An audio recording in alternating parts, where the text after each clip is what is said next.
Sudah muncul ya, Mbak ya? Ya, sudah siap? Sudah siap? Bisa dimulai.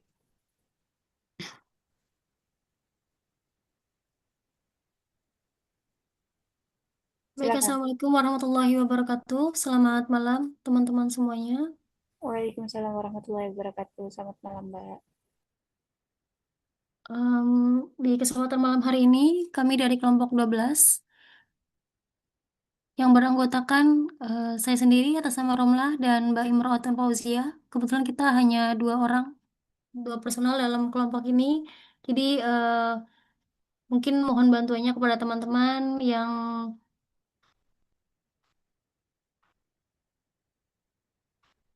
ya sebentar ya, Dek. Ya, maaf.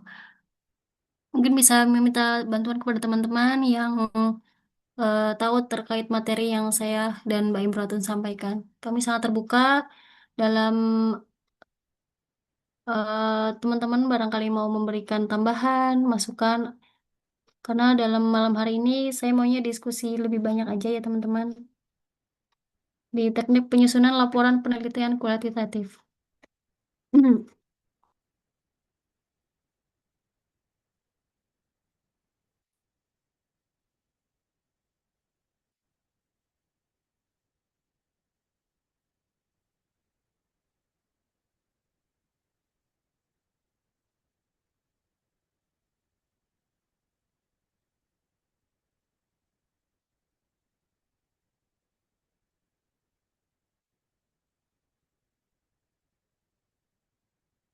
Teknik penyusunan laporan Teknik penyusunan laporan penelitian kualitatif. Perencanaan menentukan tujuan dan pertanyaan penelitian. Selanjutnya yaitu mengumpulkan data kualitatif lewat wawancara. Kemudian analisis, coding, tematik, dan interpretasi mendalam. Penyajiannya menulis laporan dengan bukti dan narasi yang jelas.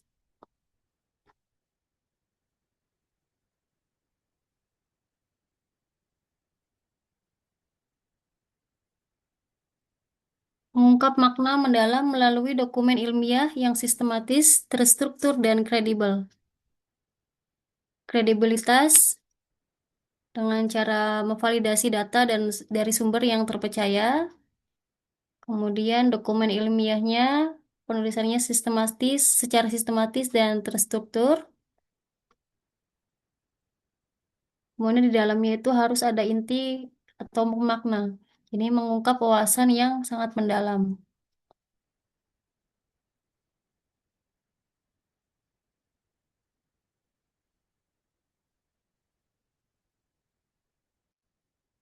Selanjutnya, fondasi laporan kualitatif. Artiannya yaitu dokumen ilmiah yang memaparkan hasil penelitian kualitatif secara sistematis, terstruktur, dan mendalam. Tujuan utamanya mengkomunikasikan temuan, proses, dan interpretasi penelitian secara transparan dan kredibel. Kemudian juga harus disertai dengan kualitas laporan, mencerminkan kredibilitas penelitian menuntut ketelitian, orisinalitas, dan kejujuran ilmiah.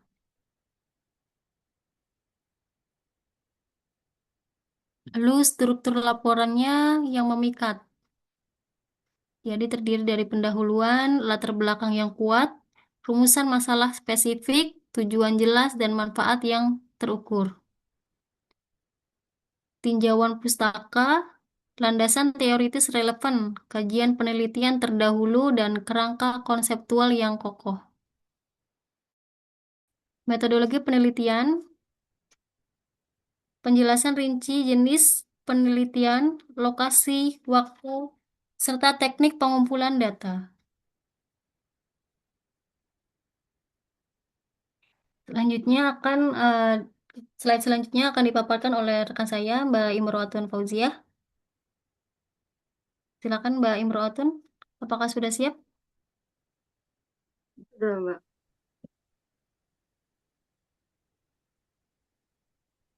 Selanjutnya yaitu penyajian temuan. Penyajian temuan yaitu deskriptif.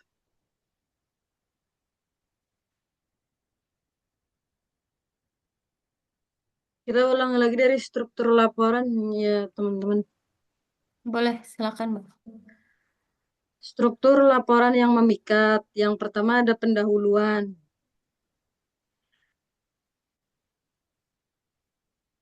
Pendahuluan yaitu berisi latar belakang yang kuat, rumusan masalah spesifik, tujuan jelas, dan manfaat yang terukur.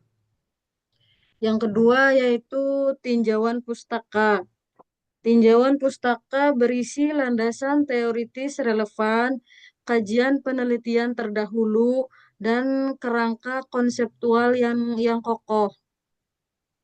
Yang terakhir yaitu metodologi penelitian yang berisi penjelasan rinci jenis penelitian, lokasi, waktu, serta teknik pengumpulan data.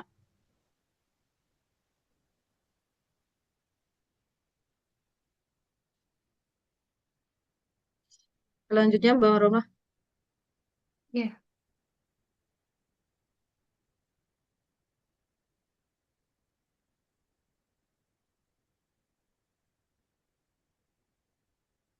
Selanjutnya yaitu penyajian temuan. Penyajian temuan berisi deskripsi naratif, kutipan informan, visualisasi yang relevan. Selanjutnya itu analisis data. Analisis data itu interpretasi makna, identifikasi pola, pengembangan teori. Selanjutnya validitas interpretasi yang berisi member checking, triangulasi, penjaminan kredibilitas. Proses analisis kualitatif bersifat iteratif dan mendalam, yaitu peneliti tidak sekedar menyajikan data, tetapi menggali makna tersembunyi di baliknya. Validitas temuan diperkuat dengan member checking atau konfirmasi informan dan triangulasi sumber atau metode. Selanjutnya, Mbak Romlah. Selanjutnya yaitu pembahasan, kesimpulan, dan rekomendasi. Pembahasan yaitu menghubungkan temuan dengan teori dan penelitian terdahulu. Interpretasikan signifikansi setiap temuan secara kritis. Untuk kesimpulan yaitu merangkum jawaban atas rumusan masalah dan menyoroti temuan utama yang paling bermakna dari penelitian. Yang terakhir yaitu merekomendasi, memberikan masukan praktis atau teoritis yang dapat ditindaklanjuti berdasarkan hasil penelitian.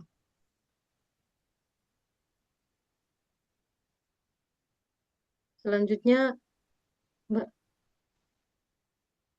Selanjutnya yaitu kunci laporan kualitatif berkualitas tinggi. Yang pertama yaitu kejelasan tujuan, yang berarti setiap bagian laporan selaras dengan tujuan penelitian. Yang kedua yaitu konsistensi metodologi, yang artinya teknik pengumpulan dan analisis data harus konsisten. Yang ketiga, kedalaman analisis, mampu menggali makna di balik data. Yang keempat, validitas interpretasi, yaitu temuan dapat dipertanggungjawabkan. Yang terakhir, refleksi kritis peneliti, yang artinya menunjukkan kesadaran peneliti terhadap posisinya dalam penelitian. Baik, saya kembalikan kepada Mbak Moderator, Mbak Romlah. terima kasih Mbak Imperator Fauzia. Teman-teman, barusan setelah kami paparkan, selanjutnya yaitu sesi tanya jawab. atau diskusi. Barangkali teman-teman ada yang mau menambahkan tentang materi yang kami sampaikan, atau mungkin bertanya, dipersilakan.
Sudah ada pertanyaan masuk di kolom chat.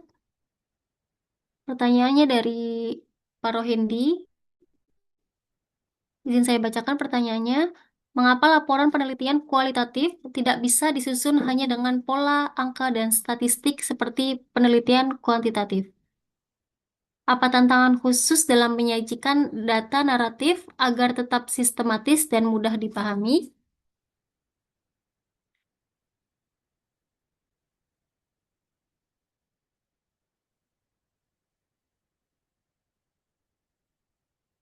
Izin saya coba jawab.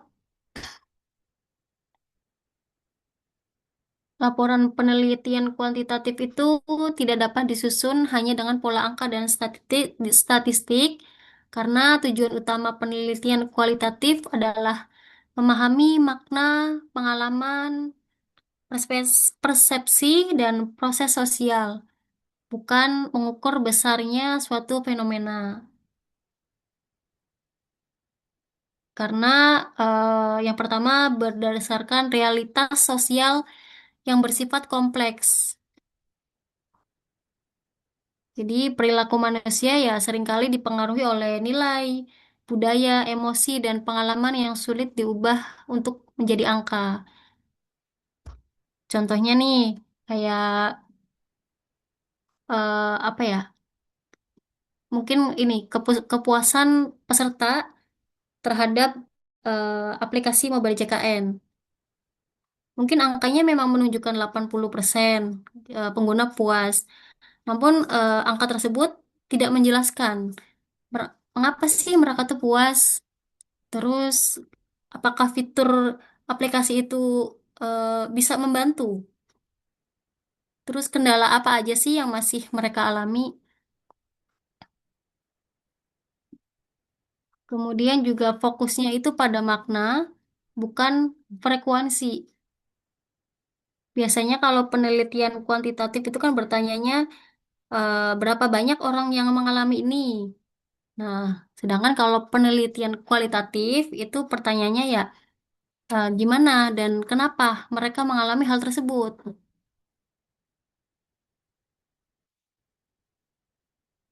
Mungkin itu jawaban dari saya, Pak Randy. Apakah sudah puas dengan jawabannya?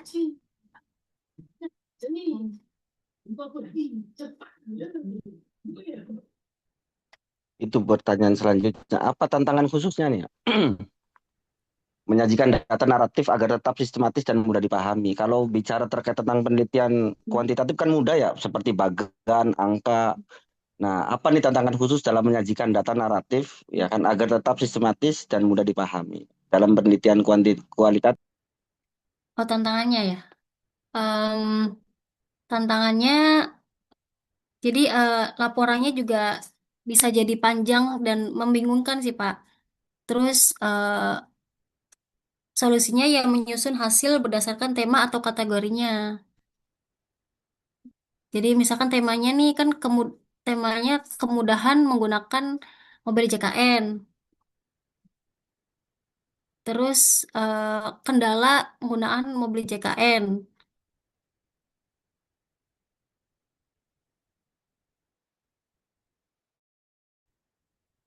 Terus menjaga keseimbangan antara deskripsi dan analisis. Biasanya kesalahan yang sering terjadi itu ya karena terlalu banyak kutipan tanpa analisis, terlalu banyak pendapat peneliti tanpa bukti data.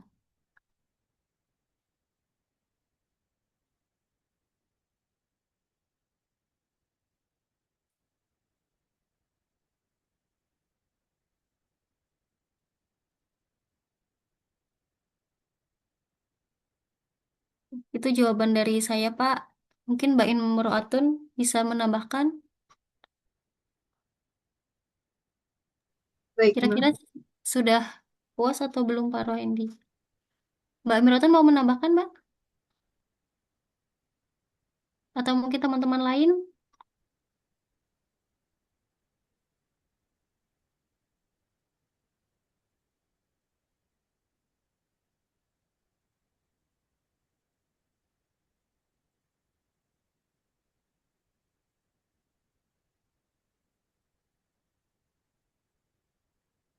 Baik, Mbak, saya izin menambahkan.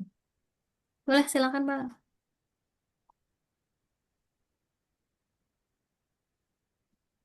Tantangan khusus dalam menyajikan data naratif yaitu data sangat banyak dan kompleks. Yang kedua bisa menjaga keseimbangan antara deskripsi dan analisis, yaitu yang ketiga menghindari bias interpretasi. Yang keempat menjaga sistematika laporan. Menyajikan konteks tanpa membingungkan pembaca. Misalnya latar pernyataan seorang informan bisa memiliki makna berbeda tergantung latar budaya, situasi sosial, hubungan antar aktor. Tantangannya adalah memberikan konteks yang cukup agar pembaca memahami situasi tetapi tidak sampai membajiri laporan dengan informasi yang tidak relevan.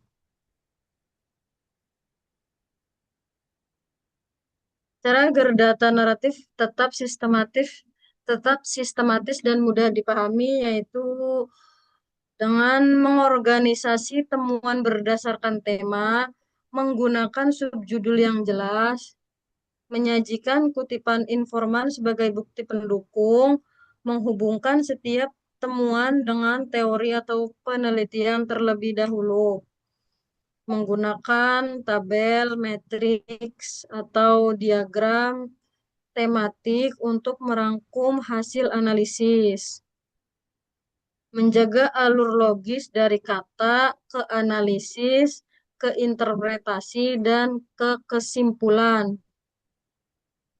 Dengan demikian, laporan penelitian kualitatif tetap memiliki struktur yang sistematis meskipun data yang digunakan bersifat naratif dan kaya makna. Justru kekuatan penelitian kualitatif terletak pada kemampuan menjelaskan mengapa dan bagaimana suatu fenomena terjadi, sesuatu yang seringkali tidak dapat dijawab hanya melalui angka dan statistik. Ya, sekian Mbak Romlah. Baik, terima kasih Mbak Imro'atun Fauzia. Pak Rohendi, gimana Pak? Apakah sudah puas dengan jawabannya? Cukup, cukup, cukup. Itu ada pertanyaan satu lagi. Oh, baik. Ada Bapak nanya lagi berarti ya, Pak ya? Yang nggak ada yang tanya, silakan teman-teman, silakan tanya teman-teman. Izin bertanya, Kakak. Iya, Ibu. Silakan. Ingin bertanya, apa sih tujuan utama dari laporan penelitian kualitatif itu? Tujuannya, Kakak. Tujuan utamanya. Tujuan utama dari Penelitian, laporan penelitian kualitatif. baik, Ibu.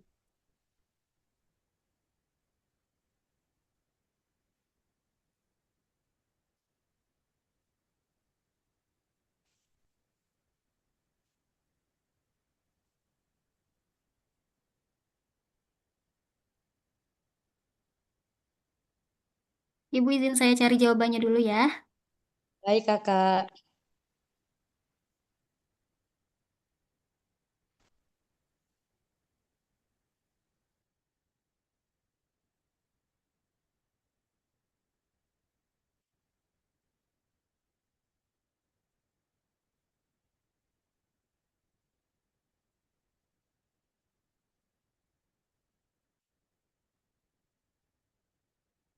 Ya, jawabannya akan disampaikan oleh Mbak Imro'atul Fauziah. Silakan, Mbak.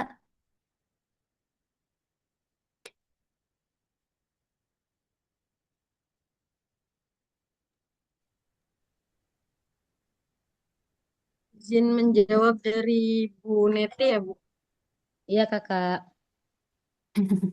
Tujuan utama laporan penelitian kualitatif adalah mengomunikasikan dan menjelaskan makna suatu fenomena berdasarkan data yang diperoleh di lapangan secara mendalam, sistematis, dan dapat dipertanggungjawabkan.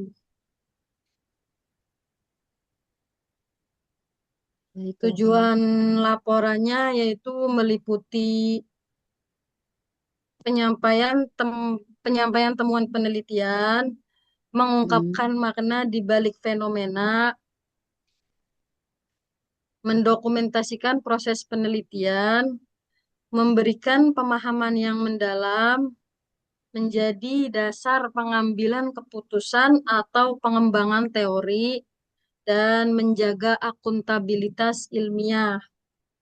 Melalui laporan, penelitian menunjukkan bahwa kesimpulan yang dibuat berasal dari data dan proses analisis yang dapat dipertanggungjawabkan secara ilmiah.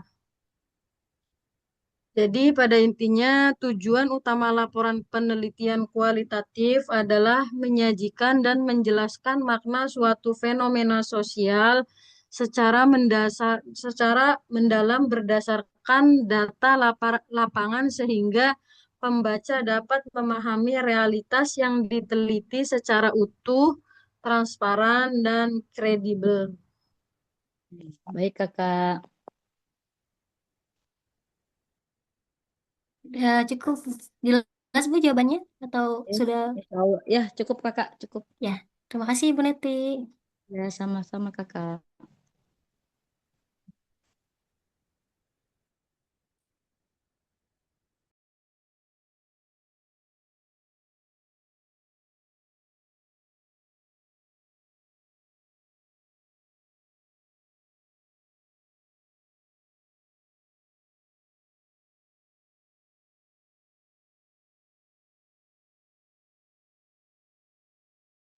Silakan itu teman-teman, anu Mbak Romla ada pertanyaan di chat tuh. Oh, baik. Ada pertanyaan masuk dari Mbak Marfuah. Di dalam bab pembahasan, peneliti diwajibkan untuk menghubungkan temuan dengan teori dan penelitian terdahulu. Apakah keharusan mengaitkan temuan yang literal lama ini membatasi peneliti untuk menghasilkan teori baru yang benar-benar segar atau orisinal, atau justru menjadi tameng pelindung kredibilitas laporan? Terima kasih untuk pertanyaannya, Mbak Marfuah. Di sini saya cari dulu untuk jawabannya.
Baik, saya akan coba menjawab pertanyaan dari Mbak Marfuah.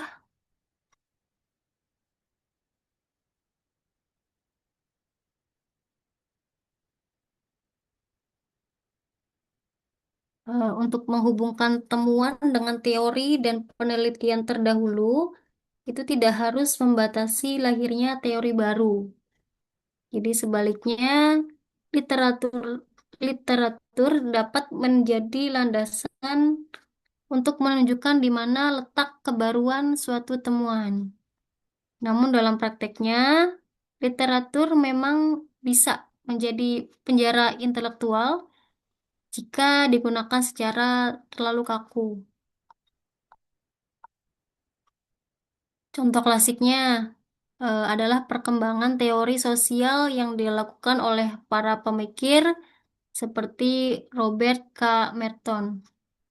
Ia tidak menolak fungsionalisme begitu saja, tetapi menunjukkan kelemahannya dan kemudian mengembangkan konsep fungsi manifest, fungsi laten, dan disfungsi yang memperkaya teori sebelumnya.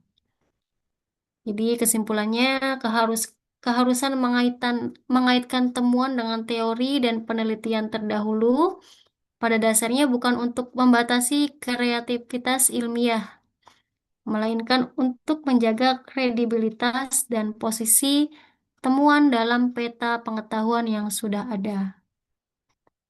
Literatur menjadi masalah hanya ketika digunakan secara dogmatis, sehingga data dipaksa mengikuti teori. Sebaliknya, jika digunakan secara kritis, literatur justru menjadi alat untuk menunjukkan bahwa suatu temuan itu benar-benar baru, memperbaiki teori lama, atau bahkan melahirkan teori yang lebih orisinal. Dengan kata lain, teori baru tidak lahir karena mengabaikan literatur, tetapi karena berdialog dan berani mengkritisi literatur yang ada. Itu mungkin jawaban dari saya, Mbak Marfuah. Apakah sudah puas dengan jawabannya? Ya, cukup. Selanjutnya saya punya pertanyaan satu lagi, Mbak. Pada di bagian akhir itu kan laporan diwajibkan memberikan rekomendasi, baik praktis maupun teoritis. Nah, manakah kontribusi yang paling menentukan nilai kualitas tertinggi dari sebuah laporan penelitian kualitatif, yaitu memberikan masukan praktis yang bisa langsung diterapkan di masyarakat atau sumbangsi teoritis bagi perkembangan ilmu pengetahuan? Ya, baik, terima kasih untuk pertanyaannya, Mbak.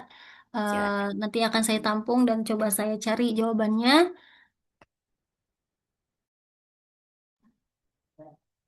Mohon maaf, di atas pertanyaan Mbak Marfu ada pertanyaan dari Pak Rohendi lagi ya. Maaf ya Pak, tadi kelewat. Izin saya bacakan.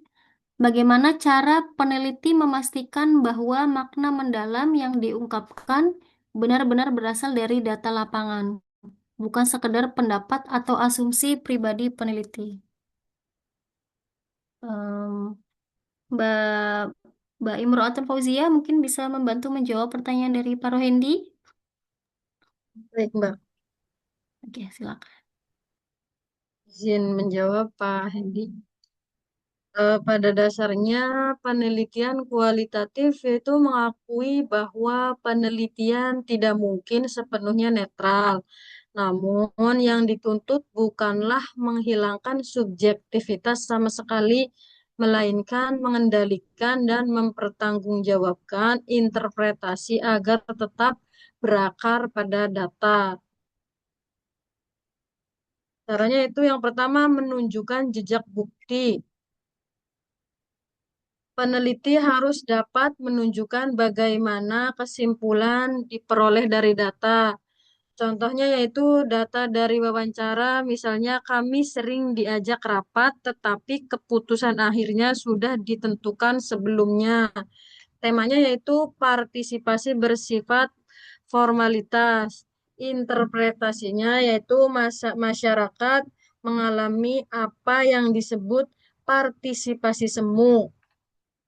yaitu dilibatkan secara administratif tetapi tidak memiliki pengaruh nyata terhadap keputusan.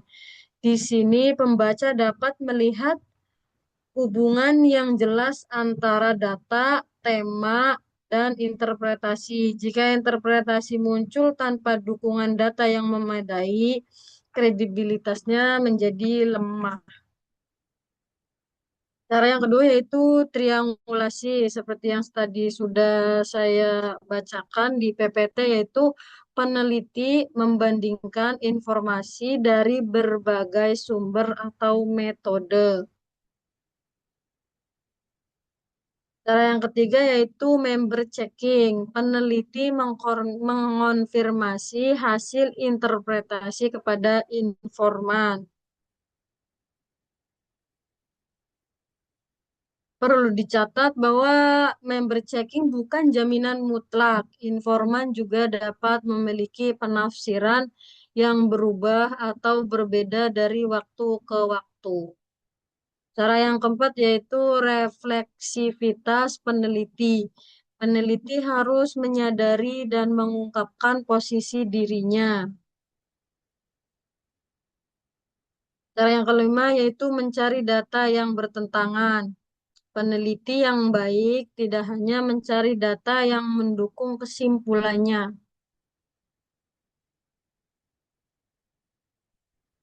Misalnya, jika sebagian besar warga menilai program gagal, peneliti juga perlu memperhatikan warga yang menilai program berhasil. Pertanyaannya bukan bagaimana saya membuktikan kesimpulan saya, tetapi apakah ada data yang menantang kesimpulan saya. Proses ini disebut negative case analysis, yaitu analisis khusus yang menyimpang. Cara yang kelima yaitu audit trail. Peneliti menyimpan dokumentasi proses penelitian secara rinci seperti catatan lapangan, transkrip wawancara, proses coding, pengembangan teori dan kategori dan tema, dan alasan mengambil keputusan analisis tertentu. Dengan demikian, peneliti lain dapat menelusuri bagaimana suatu kesimpulan dihasilkan.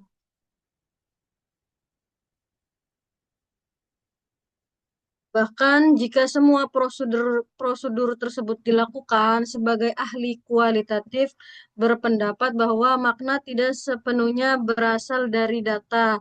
Makna selalu merupakan hasil interaksi antara data lapangan, informan, peneliti, teori yang digunakan, dan konteks sosial penelitian. Karena itu, banyak tradisi penelitian kualitatif modern tidak lagi mengklaim menemukan kebenaran objektif yang tersembunyi dalam data.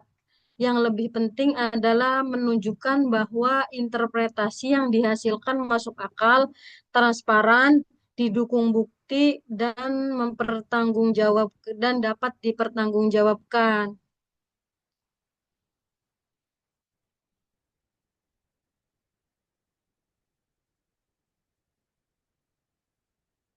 Sekian jawaban dari saya kembalikan kepada Mbak Romlah. Terima kasih Mbak Imro'atul Fauzia atas jawabannya. Pak Rohendi, apakah sudah puas dengan jawabannya? Cukup, cukup. Oke, Terima kasih jawabannya. ya. Em, di kolom chat ada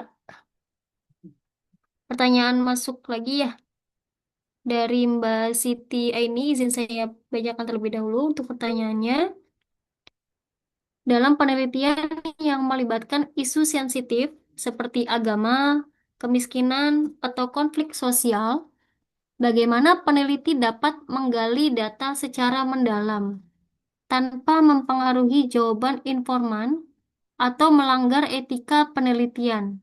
Apakah ada situasi di mana etika penelitian harus lebih diutamakan daripada kelengkapan data?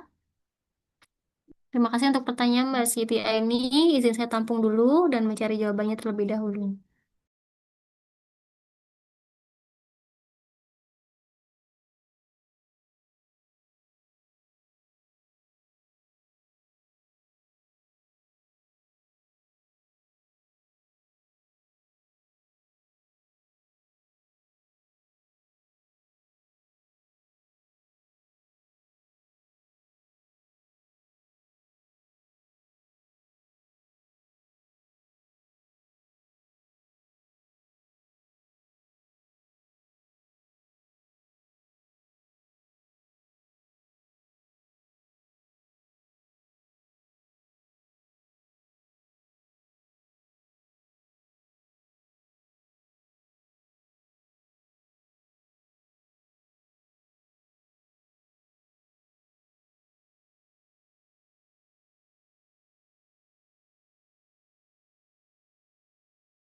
Mbak Siti Aini izin menjawab pertanyaannya.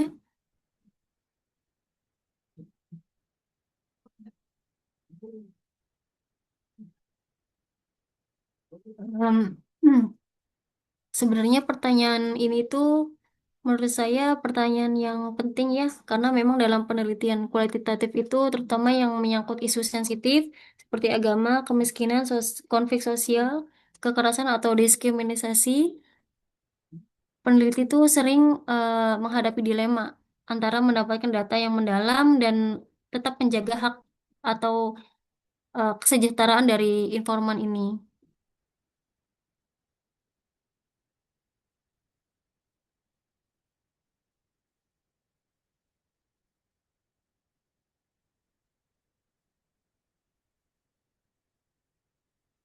Mungkin tipsnya em, bagaimana menggali data secara mendalam tanpa memengaruhi jawaban dari informan ini.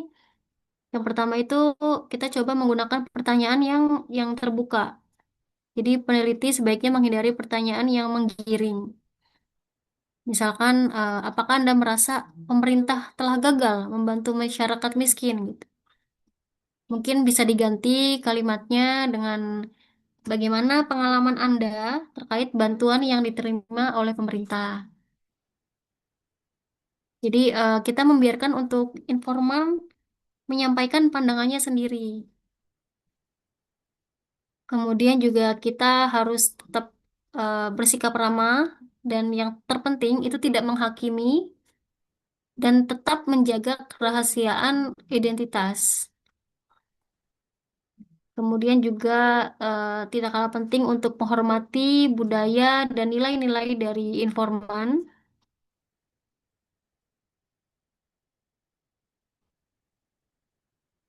Dan kita harus menjaga sikap netral.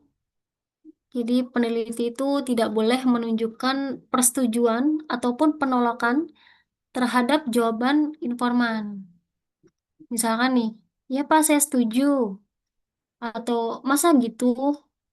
Jadi responnya juga harus bisa netral, karena respon itu biasanya sangat mempengaruhi dari jawaban eh, yang informan berikan.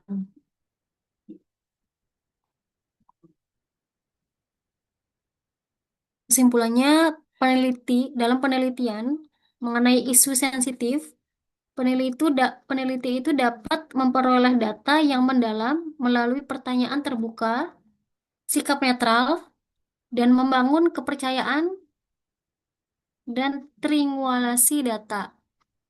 Namun, ketika terjadi pertentangan antara kelengkapan data dan perlindungan informan, etika penelitian harus ditempatkan di atas kepentingan pengumpulan data.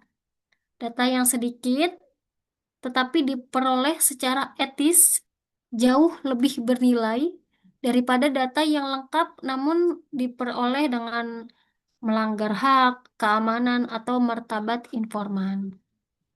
Ya, sekian jawaban dari saya, Mbak Siti Aini. Apakah sudah puas dengan jawabannya?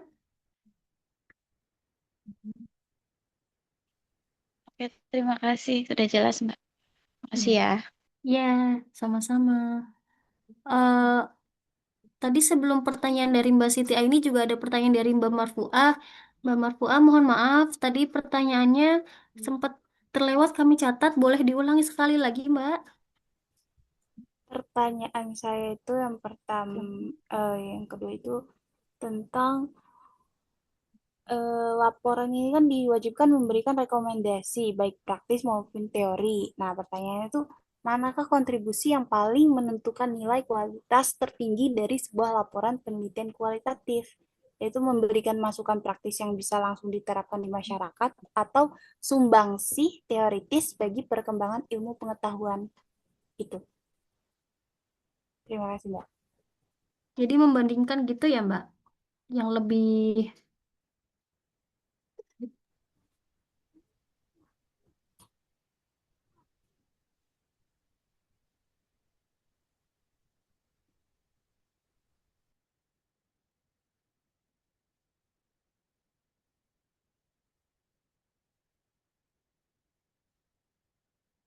Teman-teman, barangkali ada yang bisa membantu untuk menjawab pertanyaan dari Mbak Marfuah. Kami sangat terbuka ya.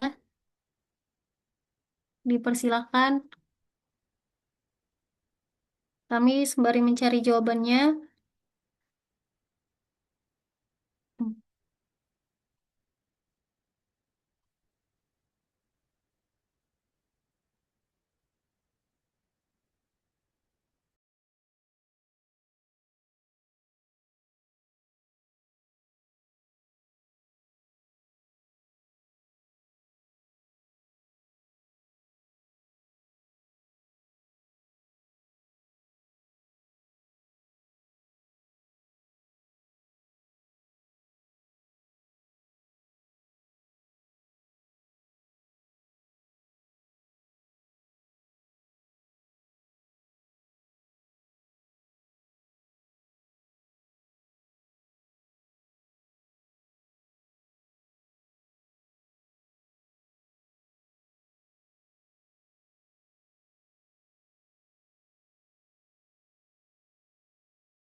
Mbak Marfuah, izin saya jawab ya pertanyaannya.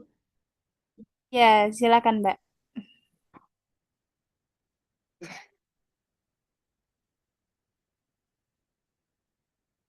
Untuk kegunaannya tersendiri, ini sebenarnya mana yang lebih penting ya? Eh, Secara mutlak itu tidak ada yang lebih, keduanya tidak ada yang secara mutlak lebih penting dalam penelitian yang baik. Keduanya idealnya hadir bersama. Karena memang kalau tanpa kegunaan teoritis, penelitian mungkin hanya menyelesaikan masalah sesaat tanpa menambah pengetahuan ilmiah. Nah, kalau misalkan tanpa kegunaan praktis, Penelitian mungkin memperkaya teori, tetapi kurang memberikan manfaat langsung bagi masyarakat. Dalam konteks akademik, kegunaan teoritis sering dianggap penting karena ilmu pengetahuan berkembang melalui teori. Namun dalam konteks pembangunan masyarakat dan kebijakan publik, kegunaan praktis sering lebih terasa manfaatnya. Oleh karena itu, em, penelitian yang kuat adalah penelitian yang mampu memberikan kontribusi teoritis sekaligus manfaat praktis, sehingga tidak hanya menjelaskan dunia, tetapi juga membantu memperbaikinya.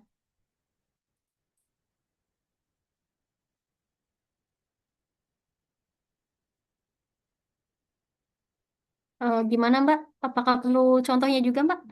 Atau sudah cukup?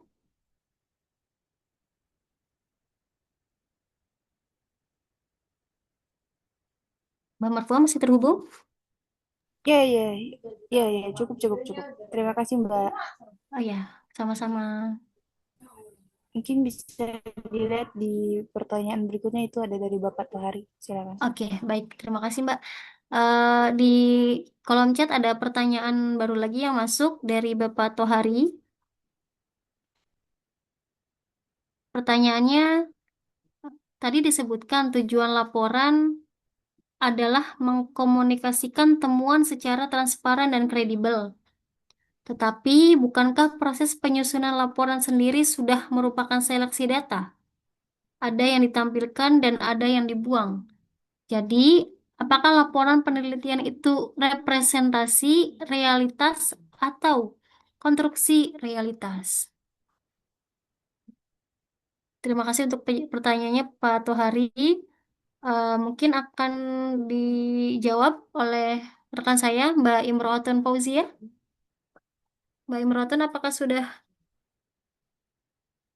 Ya, menemukan Mbak. jawabannya, Mbak? Silakan. Baik. Izin menjawab pertanyaannya Pak Tori.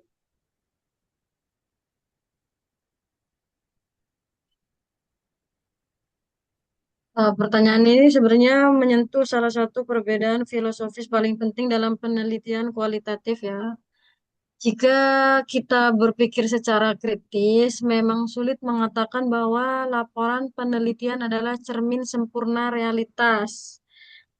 Karena sejak awal penelitian sudah melakukan serangkaian pilihan seperti memilih topik penelitian, memilih lokasi dan informan, memilih pertanyaan wawancara, memilih data yang dianggap relevan, memilih kutipan yang dimasukkan ke laporan, dan memilih yang digunakan untuk memahami data.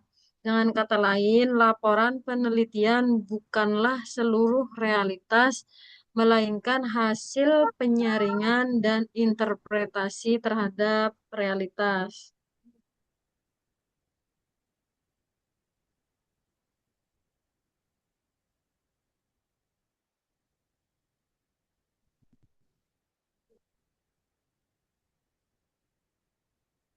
Laporan bisa sebagai representasi realitas. Pandangan yang lebih tradisional menganggap bahwa laporan penelitian berusaha merepresentasikan realitas yang ada di lapangan seakurat mungkin. Dalam perspektif ini, tugas peneliti adalah mengumpulkan data secara teliti, mengurangi bias, memastikan validitas melalui triangulasi dan member checking. Semakin baik prosesnya, semakin dekat laporan tersebut dengan realitas yang diteliti. Karena itu, istilah seperti kredibilitas, keabsahan, dan kepercayaan terhadap temuan menjadi sangat penting. Laporan juga bisa sebagai konstruksi realitas, namun banyak pemikir kualitatif kontemporer berpendapat bahwa laporan penelitian tidak pernah sekedar memotret realitas. Laporan adalah sebuah konstruksi realitas karena realitas yang ditampilkan telah melalui proses seperti seleksi, pengorganisasian, penafsiran, dan penulisan. Misalnya nih, dari 100 halaman transkrip wawancara, mungkin hanya beberapa kutipan yang masuk ke laporan. Kutipan yang dipilih akan mempengaruhi cara pembaca memahami fenomena tersebut. Dua peneliti yang meneliti komunitas yang sama bahkan bisa menghasilkan laporan yang berbeda. Karena yang pertama, fokus perhatian mereka berbeda, kerangka teorinya berbeda, dan pengalaman dan latar belakang mereka berbeda. Dalam artian, laporan bukan sekedar menemukan realitas, tetapi juga membentuk cara realitas dipahami. Apakah ini berarti penelitian kualitatif tidak objektif? Tidak juga. Mengatakan bahwa laporan adalah konstruksi realitas tidak berarti peneliti bebas mengarang sesuka hati. Konstruksi tersebut tetap harus berbasis data lapangan, didukung bukti yang memadai, transparan dalam proses analisis, dan dapat dipertanggungjawabkan kepada pembaca. Perbedaannya adalah objektivitas tidak dipahami sebagai laporan yang sepenuhnya bebas dari peneliti, melainkan sebagai laporan yang menunjukkan secara terbuka bagaimana peneliti sampai pada interpretasinya.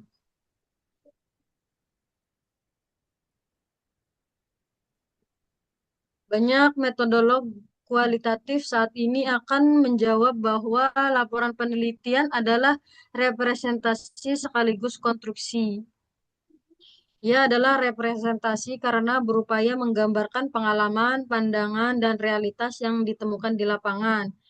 Ia adalah rekonstruksi karena gambaran tersebut selalu dibentuk melalui pilihan bahasa, teori, dan interpretasi peneliti.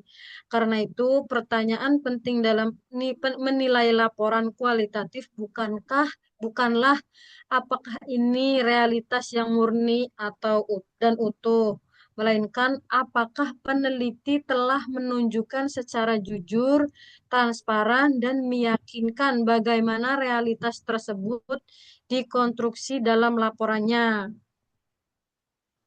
Dalam sudut pandang metodologi kualitatif modern, laporan penelitian bukanlah jendela bening yang memperlihatkan realitas apa adanya, tetapi juga bukan cermin yang memantulkan hayalan peneliti.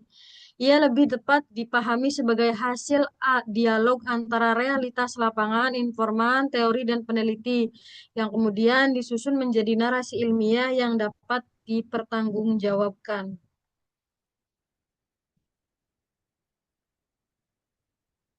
Yang saya kembalikan ke Mbak Romlah. Terima kasih. Terima kasih Mbak Imro'atun Fauzia untuk jawabannya.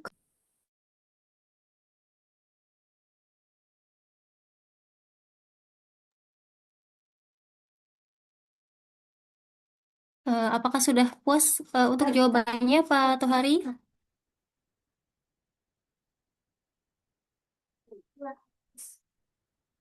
Baik, kalau gitu kita lanjut ke pertanyaan berikutnya ya. Ada pertanyaan masuk dari Pak Dadan Ramdan. Pertanyaannya, kapan penelitian di-apply dirasakan manfaatnya oleh masyarakat? Barangkali ada tahapannya.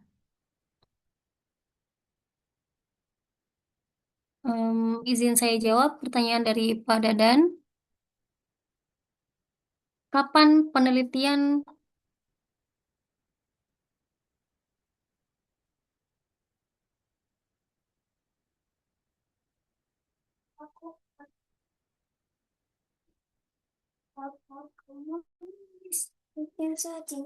Dede diem dulu.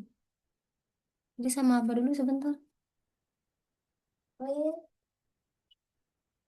Sebentar dulu. Itu cuma 6% deh.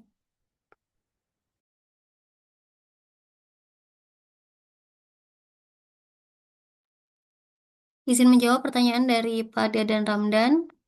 Kapan penelitian di-apply dirasakan manfaatnya oleh masyarakat? Barangkali ada tahapannya.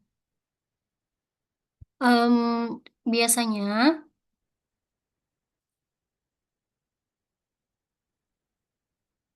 Biasanya hasil penelitian itu tidak langsung dirasakan manfaatnya oleh masyarakat. Dan betul, ada tahapannya. Jadi sebelum penelitian dapat diaplikasikan dan memberikan dampak nyata, tahapannya itu yang pertama penelitian dilakukan. Jadi peneliti itu mengumpulkan dan menganalisis dulu data-datanya untuk menghasilkan temuan atau rekomendasi. Kemudian publikasi. Jadi hasil penelitian dipublikasikan melalui skripsi, jurnal, atau mungkin seminar. Kemudian eh, dievaluasi oleh pengambil kebijakan atau praktisi. Kenapa? Pencet yang ini. Eh, yang ini aja. Pencet. Kemudian dievaluasi. Jadi hasil penelitiannya itu biasanya ditelaah terlebih dahulu karena memang tidak semua eh, penelitian itu langsung diterapkan karena biasanya harus diuji dulu kelayakannya, biayanya sama dampaknya juga. Nah, setelah itu implementasi atau penerapan. Jadi kalau misalkan memang programnya ini dianggap bermanfaat, biasanya itu diterapkan dalam bentuk inovasi, terus perbaikan sistem, kemudian monitoring dan evaluasi. Dan yang terakhir mungkin baru masyarakat merasakan manfaatnya. Jadi dalam dunia akademik, penelitian itu tidak selalu ditunjukkan untuk memberikan manfaat langsung. Ada penelitian yang manfaatnya baru terasa setelah bertahun-tahun kemudian. Kayak contohnya teori-teori sosial yang dikembangkan oleh para ilmuwan awalnya hanya berupa gagasan akademik, namun di kemudian hari teori tersebut digunakan untuk merancang kebijakan pendidikan, kesehatan, dan pembangunan masyarakat. Jadi manfaat penelitian biasanya melalui rantai proses. Jadi penelitian, publikasi, evaluasi, implementasi, evaluasi dampak, baru kemudian manfaat bagi masyarakat. Semakin kuat hubungan antara peneliti, pembuat kebijakan, dan masyarakat, semakin cepat hasil penelitian dapat dirasakan manfaatnya dalam kehidupan sehari-hari. Sekian jawaban dari saya, Pak Dadan. Apakah sudah puas?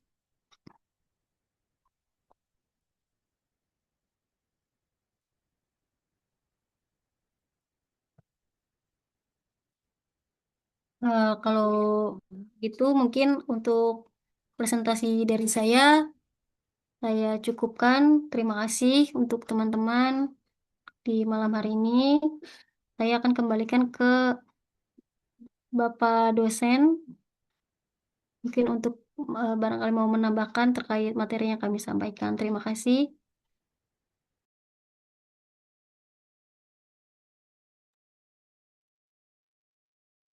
Oke, Assalamualaikum warahmatullahi wabarakatuh. Halo, Waalaikumsalam warahmatullahi ya, Ya, Pak terdengar Ustaz. Waalaikumsalam warahmatullahi wabarakatuh. Selamat malam, Pak. Jelas-jelas, Pak, jelas. malam. Ya, ini sisa waktu 3 menit lagi. Ini tuh pertemuan terakhir atau masih ada lagi? Halo? Kalau secara absensi itu Pak, kita udah 12 itu sebenarnya ya kan 12 as, Kelompok ya? penugasan itu kan 12 kali pertemuan. Iya. Pak dosen 2 kali 14, 15 sama UTS, 16 ya sudah selesai. Sudah selesai ya. Ya karena ini kelompok yang terakhir ya 12 ya Pak ya? Oke. Iya, 12 tuh kelompok terakhir, Pak. Ya, betul. Dan saya masih belum kebagian banyak menyampaikan. Beberapa waktu yang lalu juga waktunya sedikit-sedikit ya, sempit. Eh, Oke, saya usulkan karena ini sudah 2 menit lagi, saya tidak mau melewati waktu yang sudah ditentukan. Saya usul untuk satu pertemuan lagi, saya menyampaikan review dari materi-materi yang terakhir, terutama yang terkait analisis data sampai ke penyusunan laporan ini ya, karena ini bagian yang penting ya, tak kalah pentingnya dari bagian-bagian awal, bahkan orang akan cenderung melihat hasilnya atau hasil akhir dari penelitian adalah laporannya atau ketajaman analisisnya. Jadi saya mengusulkan kita satu pertemuan lagi, nggak harus Sabtu depan, juga nggak harus apa namanya sesuai jadwal. Yang penting slow-nya teman-teman kapan, sayanya juga slow, bisa misalnya malam Selasa, malam Rabu, atau malam Kamis dan seterusnya ya.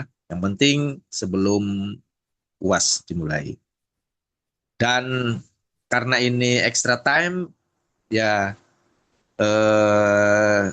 tentunya ini apa namanya di luar agenda perkuliahan, jadwal perkuliahan ya.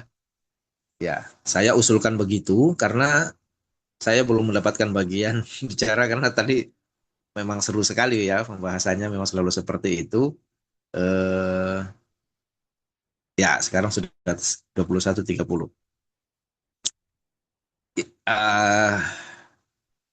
Silakan nanti dirembukan kapan waktunya gitu ya untuk saya mengulas bagian yang penting karena juga misalnya terkait dengan proyeksi Anda nanti ketika menulis skripsi ya. Menulis skripsi itu ya hasil apa laporan hasil penelitian ya. Skripsi, tesis, disertasi itu merupakan laporan hasil penelitian. Maka poin-poin yang penting untuk diperhatikan saat kita menulis laporan hasil penelitian kualitatif itu penting akan saya paparkan kepada Anda bagaimana strategi untuk menulis skripsi atau tesis atau disertasi. Juga penelitian kualitatif itu bukan semata untuk kepentingan akademis, bisa juga untuk kepentingan yang lain. Misalnya untuk kepentingan jurnalistik juga bisa ya. Penelitian kualitatif tulisannya model feature, yang model ulasan-ulasan panjang jurnalistik ya. Kalau teman-teman mengikuti ada apa namanya website-website untuk apa namanya media-media online ya, ada Mongabai, Project Multatuli gitu ya. Belakangan Kompas juga Indo Progress gitu ya. Ada banyak apa namanya website yang menerima tulisan-tulisan lepas esai dari para peneliti ya, termasuk peneliti kualitatif. Itu juga termasuk laporan penelitian. Jadi bukan hanya skripsi, tesis, disertasi, ya, bisa juga jurnal, ya, artikel jurnal, kemudian esai di surat kabar dan seterusnya. Ada banyak jenis-jenisnya dan saya penting menjelaskan lebih panjang untuk ini. Jadi karena sekarang sudah lewat 2 menit, saya akan cukupkan dan saya menunggu keputusan teman-teman untuk nanti khusus untuk pertemuan saya ya. Saya akan memberikan review dari paling tidak di strategi penggalian data yang terakhir itu sampai ke analisis data sampai ke penulisan laporan. Itu bagian yang akan saya review, saya jelaskan kepada teman-teman sebagai penutup perkuliahan supaya pemahaman tentang metode penelitian kualitatif ini lebih utuh dipahami oleh kawan-kawan. Baik, seperti itu mungkin yang bisa saya review untuk pertemuan saat ini karena sudah melewati batas waktu. Jadi Pak PJ, siapa namanya Pak PJ tadi? Pak Rohendi ya? Pak Rohendi, ya, Pak. saya menunggu informasinya, kesepakatan teman-teman, semoga tidak memberatkan. Ada satu pertemuan lagi untuk saya memberikan. Pertemuan pamungkas ya, benar Pak. Benar Pak, Ya, untuk menutup semua akhir ya. betul. Sekaligus sebagai ya pertanggungjawaban saya ya, saya punya tanggung jawab untuk menjelaskan kepada Anda terkait dengan metode penelitian ini. Karena di pertemuan terakhir dari mulai metode penggalian data analisis itu memang saya tidak banyak memberikan pandangan karena waktunya memang sudah mepet gitu. Jadi saya perlu waktu khusus untuk menyampaikan itu. Begitu teman-teman Ya, Pak, untuk Pak. malam ini. Ya, ya, siap. Nanti dikonfirmasi, Pak. Ya, diskusinya mantap sekali malam ini. Terima kasih semuanya. Assalamualaikum warahmatullahi wabarakatuh. Waalaikumsalam warahmatullahi Waalaikumsalam wabarakatuh. warahmatullahi Terima wabarakatuh. kasih, Bapak. Selamat malam. Selamat beristirahat.